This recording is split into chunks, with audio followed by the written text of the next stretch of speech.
Alright guys, and welcome to another video. Today we're going to be answering one very simple question: should you play a Death Knight in Classic Wrath of the Lich King? So first of all I'm going to cover the basics, then I'm going to do an overview of all of the specializations, and then I'm going to take that a little further and give a detailed insight into their playstyles. And then lastly we'll talk about Glyphs and their viability throughout the expansion. So the Death Knight is a fallen warrior of the Horde or the Alliance who has been resurrected by the powers of necromancy. Now you can combine your skills as a warrior with the magic of the Lich King essentially. And this is why Death Knights aren't just a melee class, since they have many ranged abilities.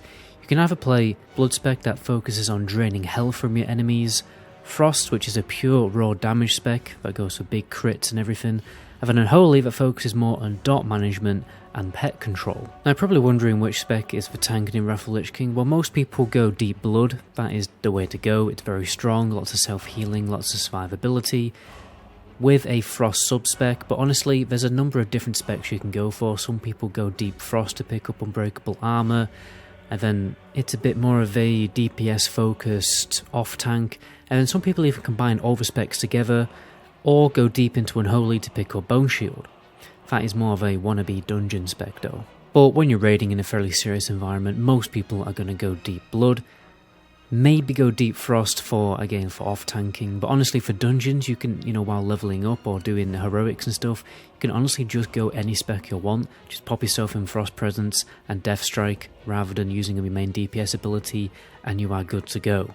Death Knights have a totally unique resource system compared to other classes. Back in Wrath we have 3 different types of runes: Unholy, Frost and Blood runes, and each of these runes when consumed generate 10 runic power, and this runic power can be used on abilities like Death Coil, Rune Strike and Frost Strike, and sometimes cooldowns. Certain abilities will require different kinds of runes, so sometimes they require 2 types of runes. For instance, Scourge Strike requiring 1 Unholy and 1 Frost rune. There's also 2 main dots that every spec will use. Scourge Strike causes Blood Plague and Icy Touch causes Frost Fever, and when these dots are on the target they will cause your other abilities to deal more damage, so it's important to maintain your dots no matter what spec you are playing, and obviously to refresh them.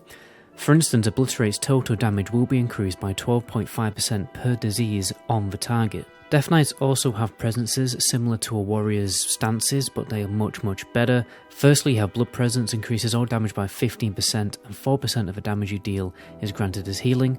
When you get improved Blood Presence, you get an extra 10% healing, and when in other presences you retain for 4% healing. Now this is your big DPS presence used most of the time in a raiding environment. Next we have Frost Presence. Stamina is increased by 8%, 60% more armor value from gear, and 10% damage reduction. Threat generation also increased, and it also increases the threat generation by a truckload for Icy Touch. In fact, the best way to generate threat in Wrath of the Lich King is for a Death Knight to just spam Icy Touch in Frost Presence.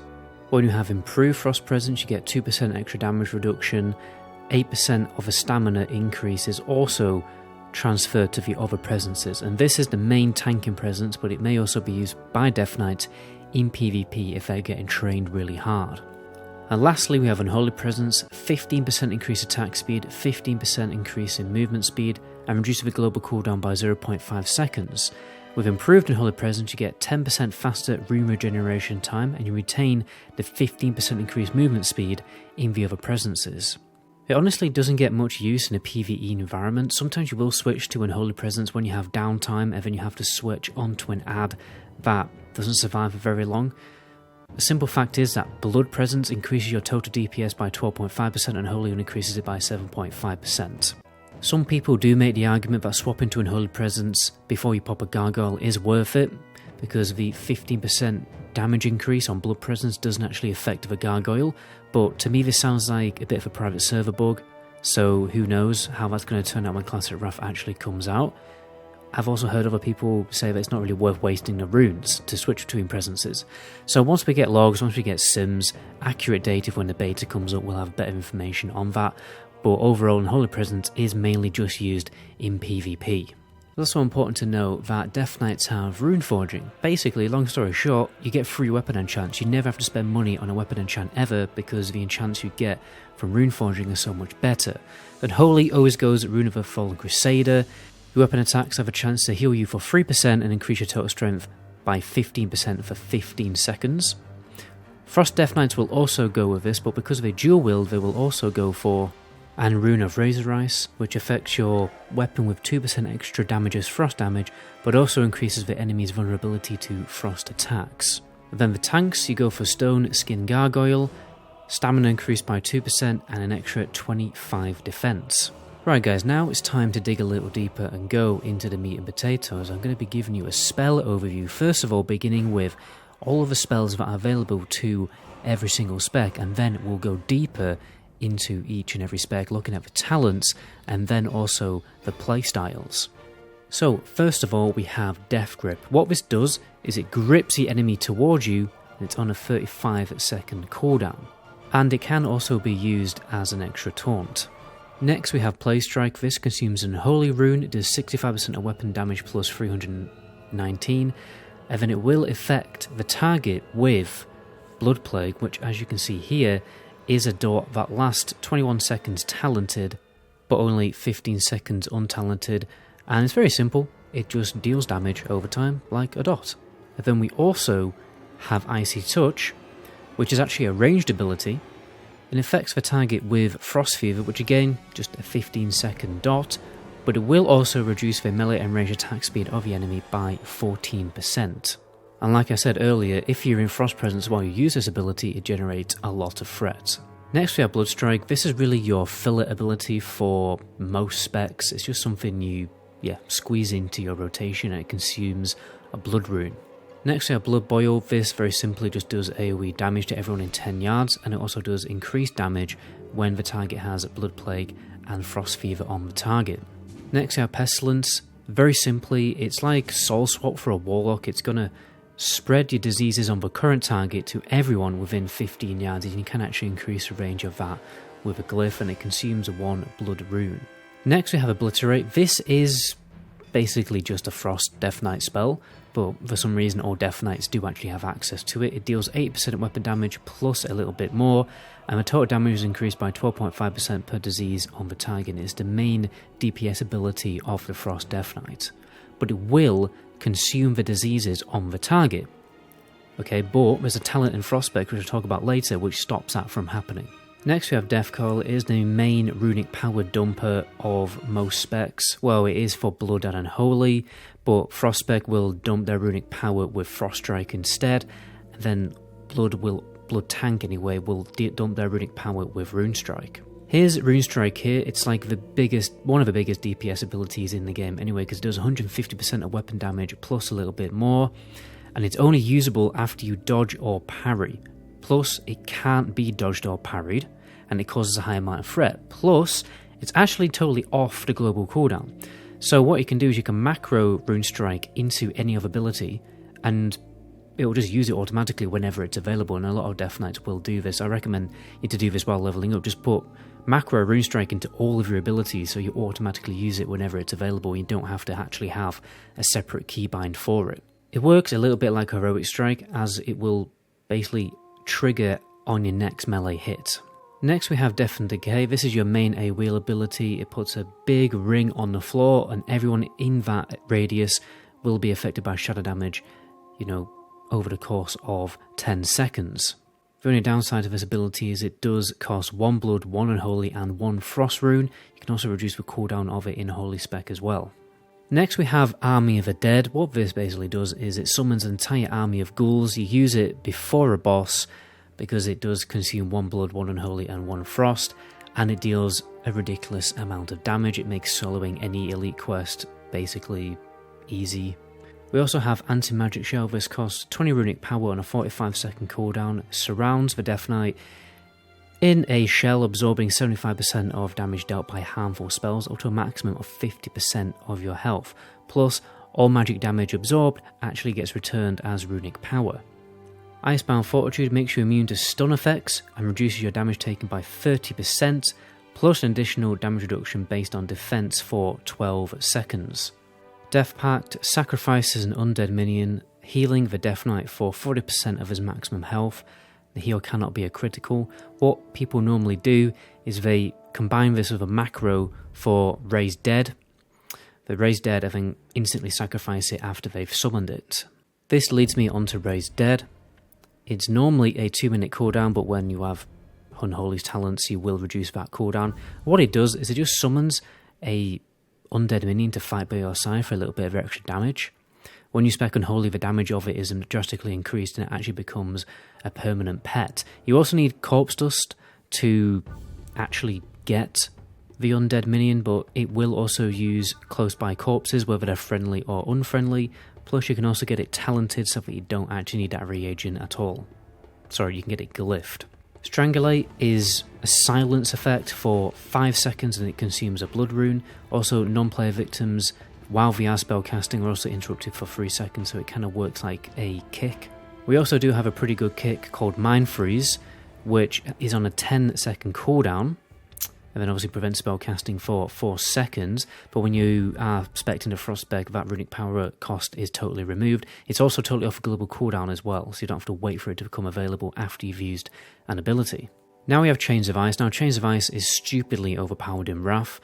It slows the enemy's movement speed by 95%, and it will also infect them with Frost Fever, but then they regain 10% of the movement speed each second for 10 seconds, but obviously you can just pop it again. So you never have any issues catching up to people with Chains of Ice. Empower Rune Weapon immediately activates all of your runes and gives you 25 runic power, so you normally use this when you've got absolutely no runes available. Then we have minor things like Path of Frost, it just allows you to walk on water. It's pretty cool, you can also use it while mounted. Then you have Raise Ally. It's not a combat res in Wrath, it will actually raise a party member as a ghoul, and they can control the ghoul for a little bit to do a little bit of damage for, for the rest of the fight. It's just a gimmicky thing, really. So guys, now it's time to talk about talents. I want to mainly focus on the big talents that make each and every spec different to the other spec, rather than like the little miscellaneous DPS increases. So I'll cover Unholy first.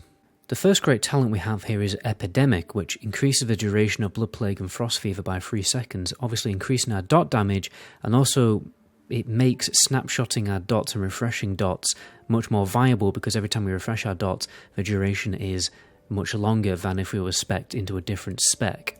We also have this talent Mobility.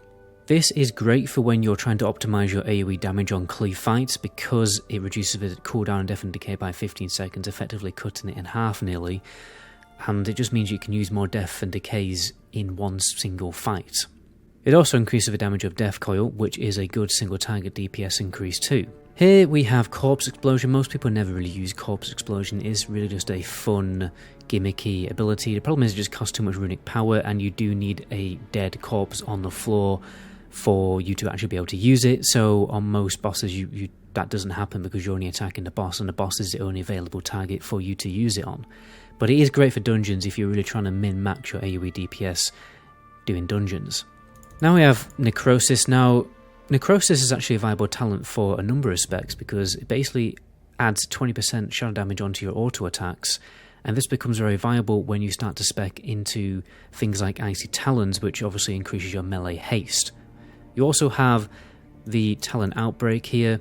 Some people prefer to go for Outbreak until they get enough haste for Necrosis to become more viable. Another great thing about playing Unholy is On a Pale Horse, more of a PvP talent, but the duration of stun and fear effects against you is reduced by 20%, and you get 20% increased mount speed.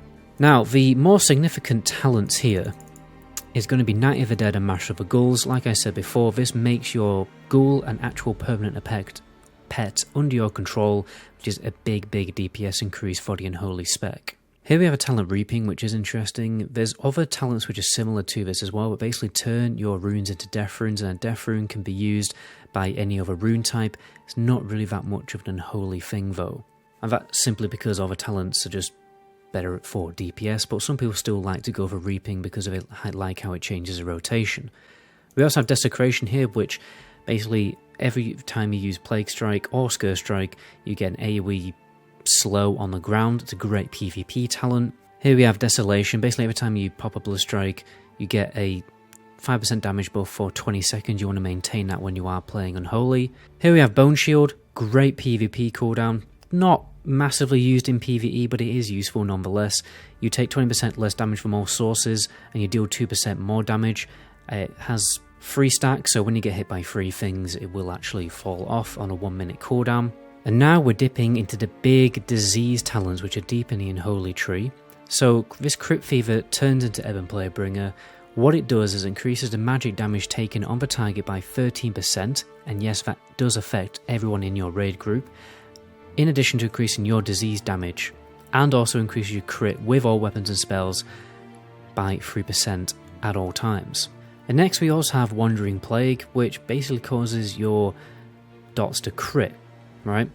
So every time your dots deal damage, there's a chance equal to your melee crit chance for them to actually crit, but not only do extra damage to the target, but also spread to everyone within 8 yards, so it's a great, insane increase to your AoE damage. And obviously we have the Summon Gargoyle at the bottom of the tree. Basically summon a gargoyle and he's going to descend on the target and cast beams of green lightning at your enemy for 30 seconds. I'll talk more about that in the playstyle section. Just before I forget, we also have increased power of Anti-Magic Shell by absorbing an extra 25% of spell damage, which is great for PvP. You can also get Anti-Magic Zone in PvP, which reduces the magic damage by 75% for everyone stood inside it. And those are all the things that make Unholy quite unique. You know, it's increased dot damage, it's pet control, because you actually get a pet, and loads of great strong PvP talents, and it's why it's the go-to PvP spec. So next, let's talk about Frost. The first big thing for Frost is Icy Talons. What it's going to do is when you use Icy Touch on the target, it will drastically increase your melee attack speed by 20%. And this will stack later with the improved Icy Talons, which is actually an aura that you provide to all of your raid members. The other thing that makes them stand out is Nerves of Cold Steel. It's going to increase your chance to hit with one-handed weapons by 3%, increase the damage done by your off-hand weapon by 25%, which makes Frost the go-to dual-wielding spec. Here we also have Annihilation, and what this is going to do is whenever you use Obliterate, it won't consume your diseases on the target, so you can use Obliterate to your heart's content for really, really big damage. We also have Lichborn here, which is very useful. It's mainly a PvP talent, but it will break Charm, Fear, and Sleep effects and make you immune to them. The only downside to this talent is Priests can shackle you and Paladins can fear you with Turn Evil, because you are technically classified as an undead target. Next we have Killing Machine, one of the most iconic procs in World of Warcraft, let's be honest. But in Wrath of the Lich King, it does actually only affect Icy Touch, Howling Blast, or Frost Strike to make it a guaranteed critical chance. It doesn't actually affect Obliterate, so that is something to bear in mind. We also have this little cheeky cooldown called Death Chill, which will increase the next Icy Touch, Howling Blast, Frost Strike, or Obliterate to be a guaranteed critical hit if used within 30 seconds. Here we have Rhyme. What this does is it causes your Obliterate to have a chance to cause the next Howling Blast to be totally free of runes. It's called a Rhyme proc. Here we have Hungry and Cold, mainly a PvP talent. It's basically like a Hunter's Frost Trap, but imagine it actually being an AoE ability and causing multiple people to be affected by that Frost Trap. Here we have Unbreakable Armor. This is your main dirty DPS cooldown. Increases your armor by 25%, but also increases your strength by 20% for a total of 20 seconds. And it's only on a short 1-minute cooldown. And here we have Blood of the North, which is basically like Reaping. It's going to cause your Pestilence or Blood Strike to turn the blood runes into death runes, which means in turn you can use those 2 death runes on an extra Obliterate, and that's what makes this talent so powerful, is being able to actually get an extra Obliterate. Here we have Threat of Thasarian, if I'm pronouncing that correctly, probably not.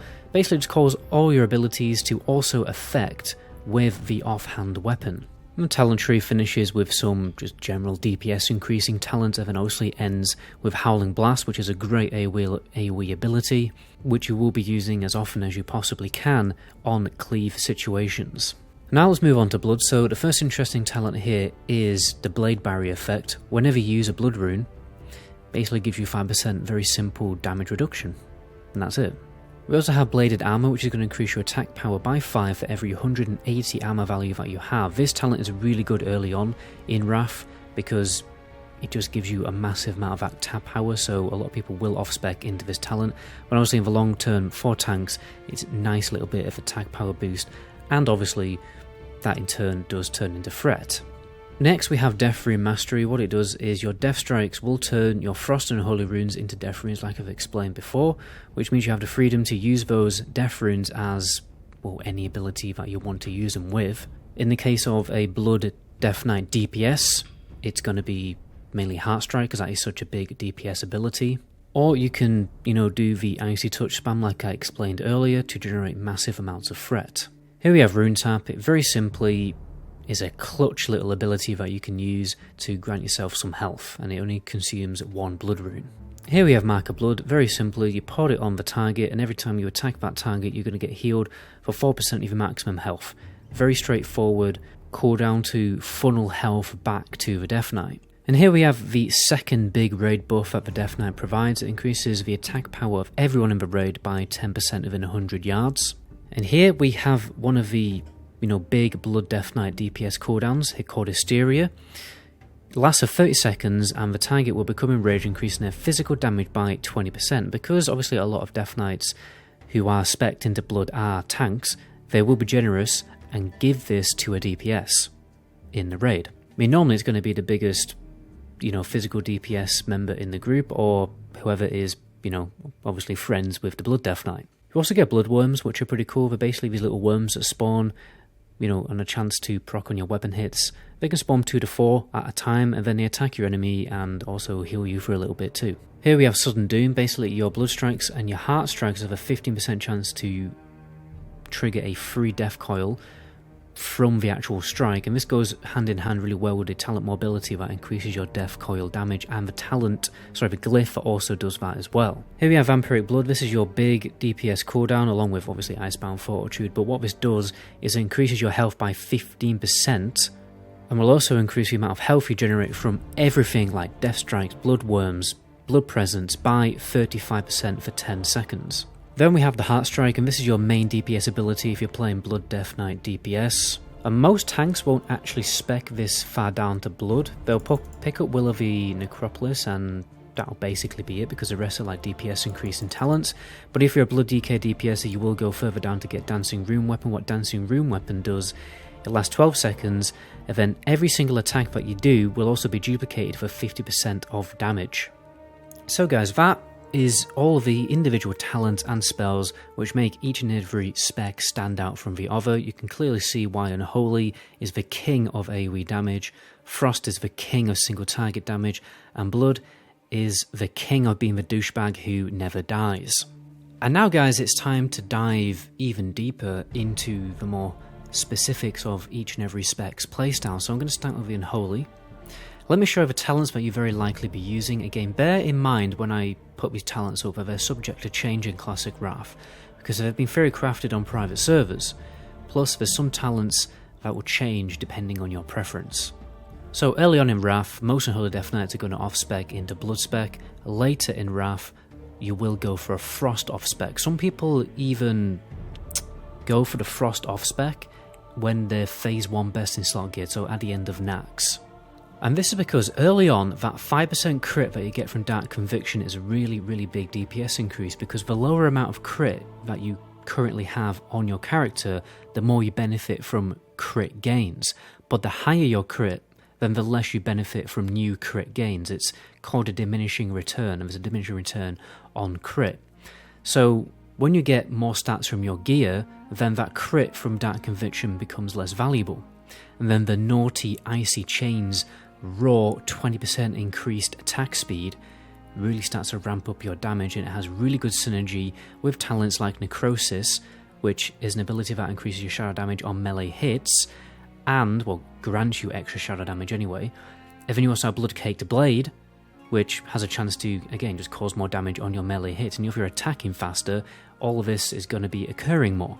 Plus you get Black Ice and Endless Winter, which increase your dart damage and your AoE damage. It's also important to know that early on, when people blood off spec, some people prefer to max out Necrosis or go for Outbreak. From experience, Necrosis does really bad damage when you don't have a lot of haste, and without the Icy Talons talent, from Frost subspec, so I prefer to go for increased Scare Strike damage from the Outbreak talent.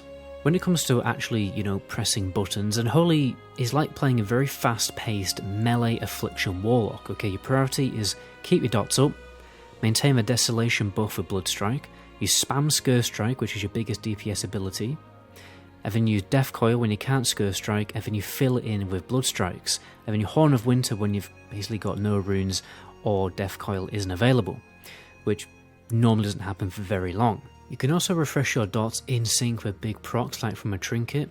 You normally do it 1 second before that trinket buff falls off, so that your dots continue to benefit from the increased damage even though the buff has actually fallen off.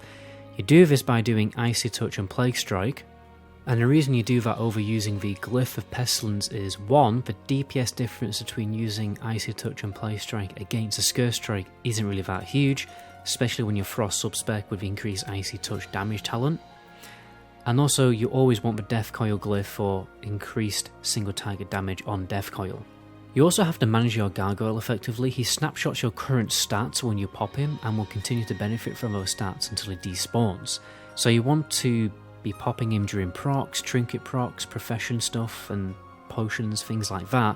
But then you also have to work out how many gargoyles you're going to be able to pop in a single fight depending on how long that fight is, because popping 2 gargoyles will always be better than popping 1 gargoyle with better procs.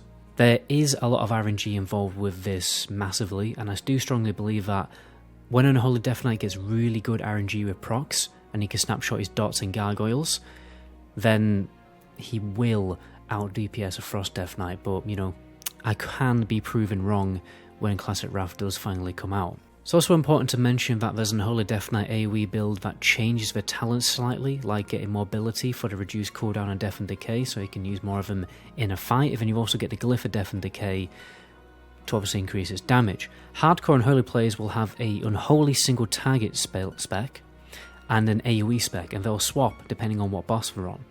I will make a more detailed guide on, playing Unholy in the future. But as you can tell, when it comes to Unholy, there is a lot to think about, and it's why it's my favourite spec in the game. But anyway, let's move on to Frost. Now, Frost is a little bit more straightforward, but don't get me wrong, it's not the most simple spec in the world. Because it's so fast-paced, you really have to be on the ball with reacting to procs and runes coming off cooldown and everything like that. Every global cooldown you should be using an ability. Okay, you're going to get Carpal Tunnel, and you're probably going to be breaking your MMO mouse within a year. This is the build that you'll likely be going for no matter what your itemization is. Some Death Knights say that Blood Caked Blade is better when you've got the armor pen cap, and then Subversion is better early on for the increased obliterate crit chance and threat reduction. As when your tanks are undergeared, there is a chance that you may rip aggro from them, so personally I would go for the up Subversion talent over Blood Caked Blade. But here's what your rotation is going to look like. First of all, obviously you keep your dots up like every single Death Knight spec with Icy Touch and Plague Strike. You're going to obliterate, always over a Frost Strike, and then you basically get into the idea that you're always using runes before you use runic power.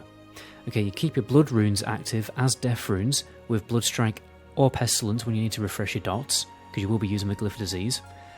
Then Frost Strike with Killing Machine, unless you have a Rhyme proc, and you can obliterate straight after that Howling Blast. Then you use Howling Blast with Rhyme procs, Frost Strike to stop yourself from capping on runic power, obviously, then you use Horn of Winter when you've got no runes, or Frost Strike or Rhyme proc available. You'll also be using Unbreakable Armor on cooldown and a Power Rune weapon when you have all of your runes depleted, probably preferably during Unbreakable Armor. Now let's talk about Blood. So as a Blood Death Knight, you can either play as a tank or a DPS. The problem with Blood is that it needs a lot of armor penetration before it can start doing good damage, and that's because most of its damage is coming from physical attacks. Obviously most are probably going to tank. Simple reason for this is during the patch timeline for Wrath of the Lich King, Blood just got nerfed really hard. But nonetheless, I'll show you the DPS build for a Blood Death Knight. Bearing in mind also you will go 3 out of 3 into mobility if you do have the Dark Death talent. Sorry, I keep getting talents mixed up with glyphs. It's the Dark Death glyph that increases your Death Coil damage. And DPS playstyle is fairly straightforward too. It is very similar to Blood. You keep your dots up.